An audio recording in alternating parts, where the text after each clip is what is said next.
नमस्कार दोस्तों, welcome back to our channel friends. मैं आप सबका अपने चैनल स्टॉक्स फॉर लाइफ पे बहुत स्वागत करता हूं। Welcome to STFL family. DFL numbers बात की जाए बाजार की तो अपने ऑल टाइम हाई पे है। तो इसी बीच में बहुत ऐसे लोग ऐसी अपॉर्चुनिटी की तलाश कर रहे हैं जहां पे उनके पैसे बने जो ऑल टाइम हाई से 15-20% डिस्काउंट में हो, जिसके अंदर गुड CAGR ग्रोथ हो और अपने इंडस्ट्री को वो बीट कर पाए उनके ग्रोथ रेट को। तो जी हाँ दोस्तों, इंडिया की बात की जाए बहुत तेज़ी से बढ़ने वाली कंट्री हमें दिखाई पड़ रही है। और इंडिया की बात की जाए तो इसमें इंटरनेट का जो बूम है आने वाले कल में दोस्तों ये और भी तेज़ी से बढ़ेगा। इंडिया की बात की जाए तो बहुत बड़ी आबादी वाला देश है और इसमें कोई भी अगर अच्छा सामान आप बेचें तो वो बिक जाएगा। लेकिन इसी बीच में दोस्तों हमें क्या देखना है, हमें अपने पोर्टफोलियो के स्टॉक पे ध्यान रखना है। याद रखिएगा, निफ्टी और सेंसेक्स हमेशा अपने चाल पे चलेंगे। मार्केट कभी भागेगा, मार्केट कभी गिरेगा, लेकिन उसमें ऐसे बहुत सारे स्टॉक्स होंगे जो हर मोमेंट पे मार्केट को बीट करेंगे अगर उनके अंदर ग्रोथ है। यस, मार्केट गिरेगा तो शॉर्ट टर्म में वो भी गिरेंगे, लेकिन जिनके अंदर ग्रोथ होता है वो मार्केट को लंबे अरसे में बहुत ज़्यादा आउट परफॉर्म करते हैं। बहुत सारे एग्जाम्पल्स हैं, चाहे आप एशियन पेंट की बात की जाए, बर्जर पेंट की बात की जाए, डिविस लैब की बात की जाए, बजाज फाइनेंस की बात की जाए, तो जिनके अंदर ग्रोथ दिखाई पड़ता है वो गाइस मार्केट को बीट करते हैं। इसी बीच में आज मैं एक हाई ग्रोथ मिड कैप के बारे में डिस्कस करने वाला हूं जो नेक्स्ट महीना ही अपने स्प्लिट अनाउंस करना है। तो आप चाहें तो गाइस इसको स्टडी कर सकते हैं, बिकॉज कंपनी फंडामेंटली बहुत ही शानदार है।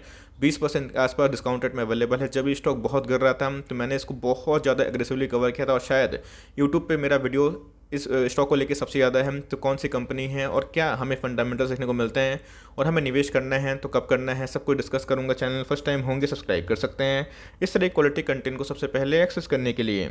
बात की जाए लक्ष्मी ऑर्गेनिक में और अल्केली एलिमेंट्स में आज के दिन हमें गजब की उछाल देखने को मिल रही है और एक न्यूज़ निकल के आ रही है, इसको चेक करना ना भूलें। Now without dealing in for time let's begin. सबसे पहले हमें नेक्स्ट मंथ की बात की जाए तो 8 अक्टूबर आप देख सकते हैं कि इनके स्प्लिट की रिकॉर्ड डेट है। तो भाई मैं पहले बता दूं कि स्प्लिट के चक्कर में अगर आप निवेश करना चाहते हैं बहुत ही गलत स्ट्रैटेजी है। मैंने क्या बताया कि मैं स्प्लिट को तभी कवर करता हूँ, बोनस को तभी कवर करता हूँ जब उसके अंदर फंडामेंटल्स मजबूत हो, ग्रोथ हो और लॉन्ग टर्म में वो सस्टेन कर पाए। तो जी हाँ दोस्तों, अगर आप स्प्लिट के चक्कर में सिर्फ निवेश करना चाहते हैं तो मत करिएगा, लेकिन अगर आपको ग्रोथ स्टॉक में निवेश करना है तो इसको आराम से ट्रैक कर सकते हैं। बिकॉज मेरे पोर्टफोलियो का भी स्टॉक है। तो अगर आप देखें तो 8 अक्टूबर को इनके स्प्लिट हमें देखने को मिल रहा है, रिकॉर्ड डेट है, मतलब उसके एक दिन पहले 7 तारीख को आपको एक्स देखने को मिलेंगे और उसके एक दिन पहले ही अगर आप खरीदते हैं तो ही आप एलिजिबल होंगे। मतलब कल से लेकर 6 तारीख तक अगर आप ट्रेडिंग विंडो में खरीदते हैं इस डे में तो ही आप एलिजिबल होंगे। और इनका जो फेस वैल्यू अभी 10 के लगभग दिखाई पड़ता है वो कितना हो जाएगा, 2। इसका मतलब आपके एक शेयर कन्वर्ट हो जाएंगे 5 में। ये तो थे स्प्लिट की न्यूज़ की। चलिए भाई, नेक्स्ट महीना एक कंपनी हमें स्प्लिट देने वाली है, लेकिन मैंने क्या बताया कि कंपनी के ग्रोथ पे अगर आपको भरोसा हो जाएगा तो मार्केट के फ्लक्चुएशन पे आपको डिपेंड नहीं करना पड़ेगा, आपको डर नहीं लगेगा। इसके पहले इस स्टॉक में अपने ऑल टाइम हाई से 38% के आसपास करेक्शन हो चुका था। बहुत लोगों ने लॉस में बेचने की गलती की और बहुत लोग बच भी गए, बिकॉज मैंने कंटिन्यूसली बेसिस पे आपको गाइड करके बताया कि इसको तो लॉस में मत बेचिएगा। बिकॉज कंपनी के अगर आप देखें जो ग्रोथ रेट है वो कितने रफ्तार से बढ़ रहे हैं। और कंपनी की बात की जाए तो लीडिंग बिजनेस में काम करते हुए दिखाई पड़ती हैं। इनके रेवेन्यू इंडिया से भी आते हैं, इंडिया के बाहर से भी आते हैं। बहुत ही रिनाउंड कंपनी हमें दिखाई पड़ती है। कंपनी के प्रॉफिट अगर आप देखें तो बहुत तेज़ी से बढ़ने वाली कंपनी है। और गैस पूरे साल भर में उतना नहीं भागा है, लेकिन एक बार अगर एक लेवल के बाद ब्रेकआउट देते हैं तो शायद इसको आप पकड़ भी नहीं पाओ। मैंने आपको न्यूज़ तो बताई स्प्लिट को लेके और ये न्यूज़ आपसे मैंने इसके पहले भी साझा की, बट मैंने क्या बताया, कंपनी के ग्रोथ पर भरोसा रखिए। कंपनी का ग्रोथ सही रहेगा ना, उसके अंदर बायर्स आएंगे और FIIs का दोस्तों बहुत ही ह्यूज स्टेक देखने को मिल जाता है। अब अगर देखें तो कल के दिन हमें एक न्यूज़ समझ में आई, इंडिया की स्मार्ट टीवी की बात की जाए तो उन्होंने रिकॉर्ड तोड़ Y-on-Y ग्रोथ किया है। जी हाँ दोस्तों, सालाना 65% सेल्स में हमें ग्रोथ दिखाई पड़ती है। अब पूछेंगे कि स्मार्ट टीवी क्या होता है, वो पता है कि ऐसे बहुत ज़्यादा आजकल टीवी निकल गए हैं जिसके अंदर आप इंटरनेट यूज़ कर सकते हैं, नेटफ्लिक्स का जो प्राइम है उसको एंजॉय कर सकते हैं, अमेजॉन प्राइम है उसको एंजॉय कर सकते हैं। मतलब अगर आप देखें तो पूरा घुमा फिरा के एक जगह पे अगर आप देखें तो इंटरनेट हमें देखने को मिल रहा है। तो पहले लोग फ़ोन पे ही लाइक सब कुछ कर रहे थे, अभी की बात की जाए तो वो स्मार्ट टीवी में कन्वर्ट हो चुका है। जो पहले ज़माने के टीवी थे उसमें ये फीचर नहीं था। इसको हम लोग बोलते हैं CTV, जहाँ पे कनेक्टेड डिवाइस आपस में है, जहाँ पे इंटरनेट की प्रेजेंस है। और गाइस कभी भी इंटरनेट की प्रेजेंस होती है, कभी मोबाइल में अगर आप कोई भी चीज़ ओपन करते हैं तो उसमें एक चीज़ ज़रूर कॉमन होता है, वो होता है ऐड। जी हाँ दोस्तों, पता है कि ऐड आजकल बहुत ही इंपॉर्टेंट हो चुका है। ऐड वाली कंपनी कौन सी हमें दिखाई पड़ती है, तो एफएल इंडिया लिमिटेड। जी हाँ दोस्तों, आपको मैं नाम दिखा रहा हूँ, लेकिन इधर पे वीडियो खत्म नहीं हुई है। मैंने क्या बताया कि कुछ फंडामेंटल्स है, कुछ लेवल्स है, आपको जानना बहुत ज़रूरी है। एफएल की बात की जाए तो मैंने कंटिन्यूसली बेसिस पे इसको बहुत बार कवर किया था। आई थिंक दोस्तों इसके ऊपर मेरी 50 से ऊपर वीडियो हो चुकी होगी। लेकिन उसके बाद अगर आप देखें तो इस एफएल के शेयर प्राइस में हमें एक बॉटम बनाने के बाद एक अच्छी खासी रिकवरी देखने को मिल रही है और 3850 के बाद इसमें कंटिन्यूसली तेजी देखने को मिल रही है। आज के भाव की बात की जाए तो गाइस आज हमें अपर सर्किट में फ्रीज होता हुआ देखने को मिल चुका है। साल भर की बात की जाए, आपको पता है कि एफएल को जब मैंने कवर किया था और उसके साथ साथ मैंने बताया भी था कि एफएल की जो जैम्प एक्विजिशन है उनका जो एडिशन है वो हमें नेक्स्ट क्वार्टर में देखने को मिलेगा। तो इनके जो नंबर्स हैं मार्केट को अनुमान के अच्छे आने वाले हैं। इसीलिए अगर आप देखें तो एक बॉटम लगाने के बाद इधर पे एक न्यूज़ आई थी कि कंपनी स्पीड दे रही है, तो ऑफकोर्स उसका रिफ्लेक्शन होना बनता है। लेकिन अभी भी अगर आप देखें तो अपने ऑल टाइम हाई से बहुत ज़्यादा डिस्काउंटेड में अवेलेबल है। अब पूरे साल भर की बात की जाए तो 28% के आसपास पैसे बना के दिए हैं। कोई भी कंपनी अगर इतनी रफ्तार से भागती है, तेज़ी से भागती है, तो उसमें एएसएम जाने का खतरा होता है। एएसएम लिस्ट की बात की जाए तो गाइस अभी भी ये स्टेज 3 में देखने को मिल रहे हैं।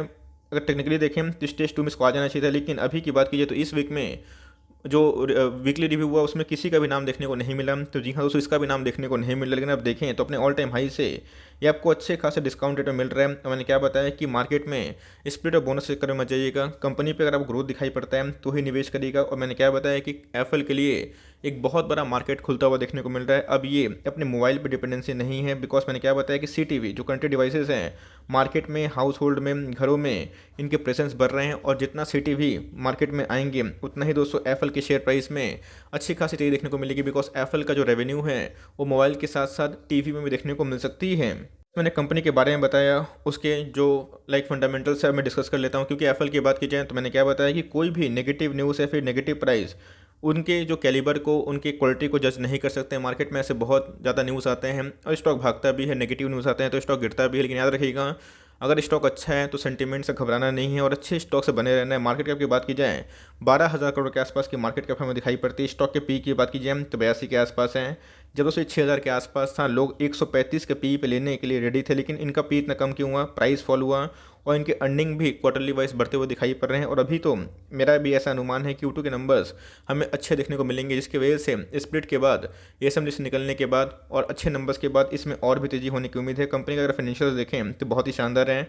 40% के आसपास कंपनी आरओसी जनरेट करती है, जो बहुत ही अच्छी है, कंसिस्टेंट है। और आपको मैंने दिखाया कि 4 सालों में कंपनी अपने स्टॉक के परफॉर्मेंस को, सेल्स को, ग्रोथ को कंटिन्यू कर रही है और ये कंटिन्यू करते रहेगी। और कंपनी का जो एक्विजिशन है ये भी इसको ऐड करेगा। कंपनी के आरओई की बात की जाए तो 46% के आसपास है। और कंपनी का फेस वैल्यू जो भी 10 दिखाई पड़ रहा है वो हमें नेक्स्ट मंथ 2 दिखाई पड़ सकती है।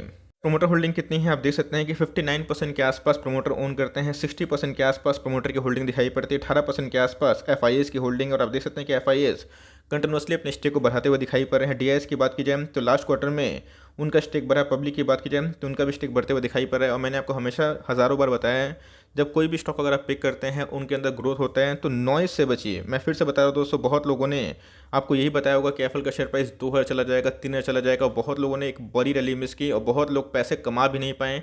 लेकिन जिन्होंने प्रॉपर टाइम में एक्शन लिया, नॉइस को कट किया, तो भाई मार्केट में वही बढ़ते हैं, वही जीतते हैं। बिकॉज मार्केट की बात की जाए, मार्केट अंधाधुन अपने ही चाल पे चलता है। और मैंने क्या बताया कि जिस स्टॉक को अगर आप पकड़ते हैं तो मेक श्योर उसमें ग्रोथ रहे। ग्रोथ नहीं रहेगा तो पकड़ेंगे क्यों? सिंपल सी बात है। और ग्रोथ रहेगा तो डरने की आवश्यकता नहीं है, बिकॉज कंपनी फंडामेंटली बहुत ही मजबूत है। तो नेगेटिव न्यूज़ है वो भी मैंने बताया कि अभी भी एएसएम लिस्ट के स्टेज 3 पे है, जिसमें अभी भी वॉल्यूम लॉस है, 5% का सर्किट रिविजन देखने को मिलता है। लेकिन कंपनी के रिजर्व की बात की जाए 300 करोड़ के आसपास दिखाई पड़ती है। और कंपनी के बोर्डिंग्स की बात की जाए तो ये बढ़ते हुए दिखाई पड़ रहे हैं। तो जी हाँ, स्लाइट नेगेटिव देखने को मिल रहा है। लेकिन कंपनी जो एक्विजिशन कर रही है उनको दोस्तों खर्चे की आवश्यकता है, उनको पैसे की आवश्यकता है, जिसकी वजह से उनके बोर्डिंग्स थोड़े बढ़ते हुए दिखाई पड़ चुके हैं।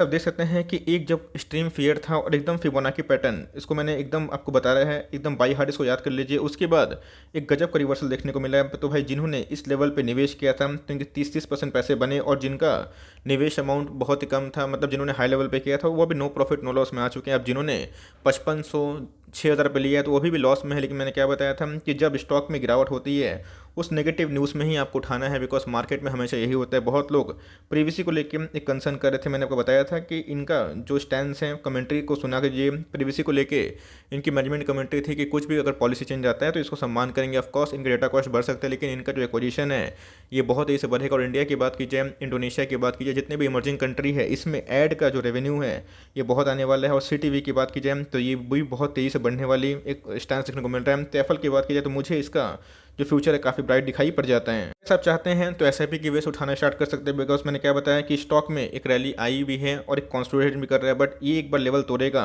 5000 का। तो जी हाँ दोस्तों, ये आने वाले कल में और भी रॉकेट बन सकता है। तो मेरे हिसाब से अगर आपको 10 स्टॉक खरीदना है तो कम से कम 2 से 3 स्टॉक अभी खरीद लीजिए और धीरे धीरे इसको ऐड कर सकते हैं। 2 स्टॉक खरीदना है तो 1 स्टॉक खरीद लीजिए और धीरे धीरे लॉन्ग टर्म में आप इसको कैपेसिटी बढ़ाएं, बिकॉज जैसे ही स्पीड होगी तो वैसे ही स्टॉक अफोर्डेबल होगा, तब इधर पे एक तेज हो सकता है। तो मेरे हिसाब से कंपनी फंडामेंटली अच्छी है। अभी की बात की जाए तो RSI जो पहले बहुत ही वीक था, अभी एक लाइक नॉर्मल देखने को मिल रहा है। उधर पे आप चाहें तो धीरे धीरे पोजीशन को बना सकते हैं। मेक श्योर अभी भी ASM लिस्ट में है, तो अगर मार्केट अगर फॉल होता है इसमें गिरावट हो सकती है, बट कंपनी फंडामेंटली बहुत ही अच्छी है, शानदार है, मजबूत है, अच्छे फंडामेंटल्स हैं और लॉन्ग टर्म तक होल्ड करेंगे तब को स्पीड भी मिलेगा। और नेक्स्ट महीने के बाद जब ASM लिस्ट से बाहर निकलेगा तो वैसे इसमें अच्छी खासी एक तेज़ी की भी उम्मीद है। तो मेरे हिसाब से आपके पास है, एकदम कंटिन्यू करें, आपके पैसे बने, अच्छा फील होता है। लेकिन मेरे ही पैसे बन रहे हैं और लॉन्ग टर्म जितना होल्ड करेंगे तो कंपनी का जो फ्यूचर है और जो इनका विजन है बहुत ही अच्छा है। और इंडिया के इस डेमोग्राफी में इन ऐसे बिजनेस चल जाएंगे, बिकॉज ऐड वाले बिजनेस जितना एक्सप्लोर करेंगे वैसे वैसे इनके बिजनेस भी अच्छा खासा कर सकते हैं। तो कंपनी में एज सच फाइनेंशियल्स में कोई भी